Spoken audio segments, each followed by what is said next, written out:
na cronologia para chegar no convite lá do Marcelo Paes. E paralelamente eu assumindo essas pastas todas que o Paes pedia. Você falou do compliance, aí da internacionalização da marca, do compliance, do esportes. E aí, no final de 2020, a gente tem um campeonato brasileiro da Série A um pouco complicado, né? A gente se salva ali na última rodada, a questão do saldo de gols sobre o Vasco, 41 pontos. E aí o Marcelo passa a repensar um pouco mais, né? A estrutura do futebol. E eu acho assim, e gosto sempre de fazer a menção de que a gente tinha à época, na diretoria de futebol, uma pessoa que hoje segue tão importante quanto, que é o Daniel de Paula Pessoa, que é um diretor de futebol campeoníssimo, um dos mais vencedores da história do clube, que eu respeito demais, uma pessoa maravilhosa e com quem eu aprendo todo dia. E o Marcelo, naquele momento, ele resolveu dar uma reorganizada na questão do futebol e havia me convidado, né? Para que eu assumisse. Eu já vinha estudando há algum tempo, né? Jamais tinha chegado, nunca conversei com o Marcelo para dizer, eu quero um dia. Você estava se preparando caso surgisse. Mas eu estava me preparando porque eu gosto muito de futebol. Essa é uma curiosidade, desculpa te interromper, Alex, mas essa é uma curiosidade que eu tenho, porque o Alex tem formação na CBF. Isso. Ele tem formação no Instituto Johan Cruyff, que é espanhol, se eu não estiver enganado, não é isso? E tem a da Universidade do Futebol. Exato. São 3 formações de futebol antes dele ser chamado para ser diretor. E essa é a curiosidade. Não havia uma intencionalidade de ser dirigente do Fortaleza. Ou tinha, Alex? Eu, na verdade, gostava muito de futebol, eu estava ali próximo, mas o Marcelo é testemunha. Eu jamais cheguei para ele para conversar sobre um cargo, ou para falar que eu queria ser. Não. Foi um convite que partiu naturalmente. Eu acredito muito assim, sabe, pessoal? Que o que é nosso vem pra gente. Sabe? A gente não precisa forçar porque Deus tem os planos para cada um e sabe onde cada um vai atuar. E eu tinha certeza que se houvesse a necessidade de algum momento estar ali naquela linha de frente, porque é uma linha de frente, uma linha de frente, onde todo mundo está ali analisando o seu trabalho toda quarta e todo domingo. Você tem que estar preparado para aquilo. Você não pode chegar ali por acaso e então menosprezar a importância que o futebol representa e que o Fortaleza representa. Porque para mim o Fortaleza é assim, é uma base, é um amigo de infância. Aí tem uma história um pouco emotiva que fica para outro momento, mas o programa é longo. O programa é longo, a gente pode começar depois. Mas o Fortaleza, para mim, era a minha alegria quando eu falei para vocês, sair de Russas, né? Vim para Fortaleza.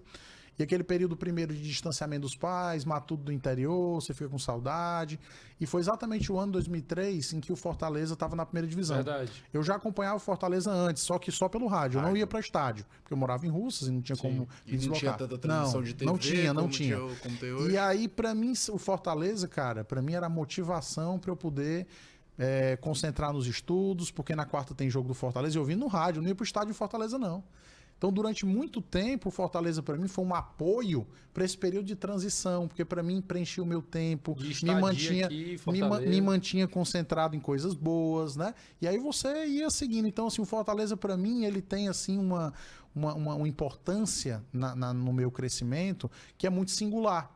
E a gente, quando vê um amigo mal, a gente quer estar ali junto também para ajudar. Então, eu tinha que estar bem preparado. Só sabia disso e fazia meu estudo, minha preparação para estar pronto para quando o clube precisasse de mim. Até o dia que o Marcelo chegou e fez o convite para que eu assumisse a diretoria de futebol. Não vou mentir para você que pensei um pouco, medi um pouquinho a situação. Já era professor da universidade. A faculdade de Direito, para mim, também tem uma outra base importantíssima, porque me deu ensino público de qualidade na minha formação superior, desde 16 anos, quando eu ingressei na faculdade, até os 21. Então, eu sou muito apegado a essas instituições. Fortaleza, mais de 100 anos. A faculdade de Direito, 120 anos. Então, foi para mim o meu alicerce profissional. Então, eu sou muito grato. Por isso, até que tem um pouco dessa história aí também, nessa minha reafecida aí nesse momento. Mas são instituições com que eu me apego. Então eu tinha que estar pronto, Renato, para a hora em que houvesse essa possibilidade, e eu achava que eu estava pronto para tentar dar o melhor a nível do Marcelo. Né? Para o convite que o Marcelo fez. Exato.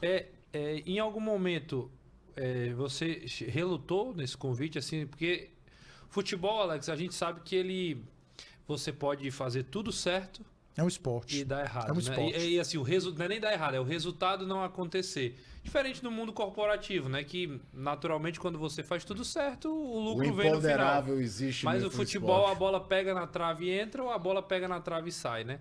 E aí você é um cara casado, tem família, quantos presidentes, quantos dirigentes não são alvo de crítica, alvo de represália de torcedor e etc. Em algum momento você recuou, refutou naquele primeiro momento aí, porque tem a empolgação de poder ajudar o clube, mas também tem a preocupação, né?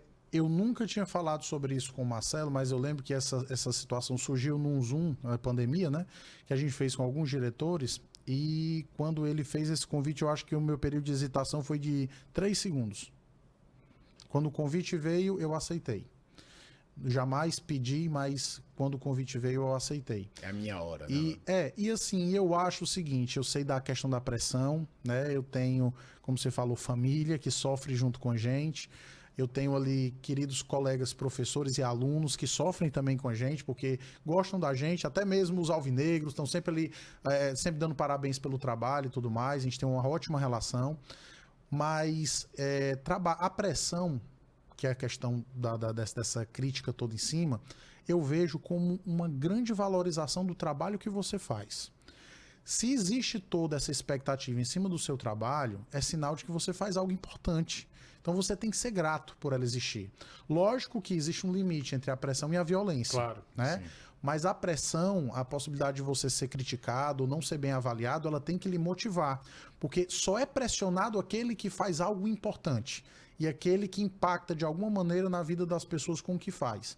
Então, eu sempre encarei isso com muita naturalidade, né? E, assim, eu sei que o nosso torcedor, ele conhece quem é de verdade. E aí eu falo nesse sentido assim, ele sabe quem ama aquele clube ali pra valer. E pode faltar tudo um dia, pode faltar discernimento, pode faltar alguma coisa, uma tomada de decisão errada talvez possa acontecer, mas jamais vai faltar amor pelo Fortaleza no que eu fizer, jamais. Eu sou 200%. E quem me conhece no meu dia a dia sabe que o Fortaleza, assim, eu trato com o carinho que eu trato o meu filho. É nesse nível.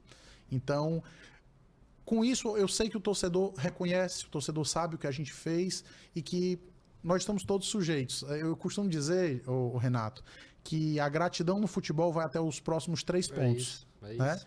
E, na verdade, isso é uma frase do Marcelo Paes, quero dar o crédito. Dá o crédito, né? É sempre importante dar o crédito. A gratidão vai até os próximos 3 pontos. E é assim que funciona. Você tem que estar se provando toda hora. Mas quer saber de uma coisa? O jogador não tem que estar se provando até os próximos 3 pontos. O treinador não tem que estar se provando de novo. Nós estamos juntos, cara. O diretor também tem que estar se provando a cada 3 pontos. Não é porque a gente fez, por exemplo, uma janela boa no ano passado, que a gente não vai ser cobrado por fazer uma boa janela novamente. Verdade. A gente tem que estar se provando, mas a gente está junto.